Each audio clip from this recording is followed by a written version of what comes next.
जोबथारनायाव आं बैसोबो फैयै जोबथानाय बायदि मोननानै बे आनजादखौ लिरदोंमोन आरो आं थारैनो गोजोननाय मोनदों जे बे आं जिखिनि आनजाद लिरदोंमोन आरो आं बेयाव सेटिसफाइड आरो आं गोजोननाय मोनदों मानो होनब्ला बियो सम्पूर्ण भाबे मेरिट बेसिसआव जाबाय पुरा ट्रेन्सपारेन्सि जाबाय बेनि थाखाय आं थारैनो हामबायगोन बिटिआर सरकारखौ आरो आं बेयाव मोननानै आं थारैनो गोजोननाय मोनदों। खुलुमबाय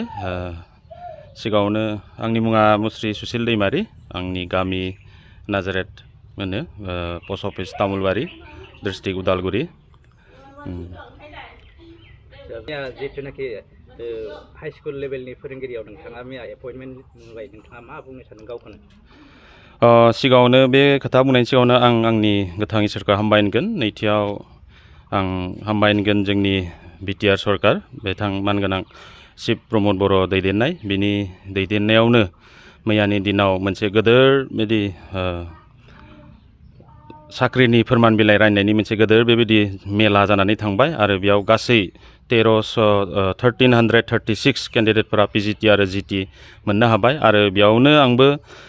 हाई स्कुल बा ग्रेजुवेट टिचार हिसाबै आंबो सासे सायख'जाबाय। आं बेयाव थारैनो गोजोननाय मोनदों जेसेबांखिनि गोजोन नांगौमोन बेसेबांखिनि मोनाखैब्लाबो आं गोजोननाय मोनदों मानो होनोब्ला आंनि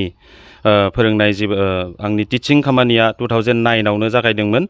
जागायनायनिफ्राय फैयै बेबायदिनो आं उदालगुरि कलेजाव खामानि मावबोदोंमोन 2010निफ्राय दासिमबो मावनानै दङ।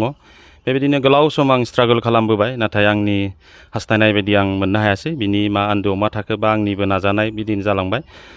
जोबथारनायाव आं बैसोबो फैयै जोबथानाय बायदि मोननानै बे आनजादखौ लिरदोंमोन आरो आं थारैनो गोजोननाय मोनदों जे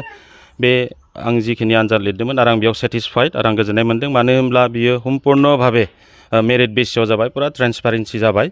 बेनि थाखाय आं थारैनो हामबायगोन बिटिआर सरकारखौ आरो आं बेयाव मोननानै आं थारैनो गोजोननाय मोनदों। बेयावथ' आं दाथियै बुंनो हागोन 110% आं बुंगोन मानो होनब्ला आं थाइसेबो बेयाव होनो हायाखै आंनि जि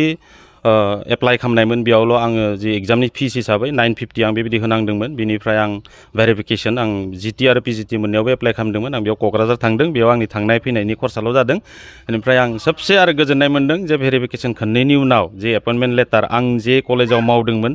बे कलेजनि अडिट'रियामावनो आङो लानो मोनदों आरो बेयाव आं थाइसेबो माने रां गैयालासे आं एखेबारे माने बेबायदि आं बे एपइन्टमेन्ट लेटारखौ मोननो हादों। बेखौ आं दा गावखौनो साक्सेसफुल होननानै बुंनोबो आं एसे बोरैबा मोनदों मानो होनोब्ला मैया आंनि एमआ आं कलेज लेभेलाव सासे एसिस्टेन्ट प्रफेसार मावनायनि माबामोन आंनिखिनियाव नांगौखिनि क्राइटेरियाबो दङमोन नाथाय आं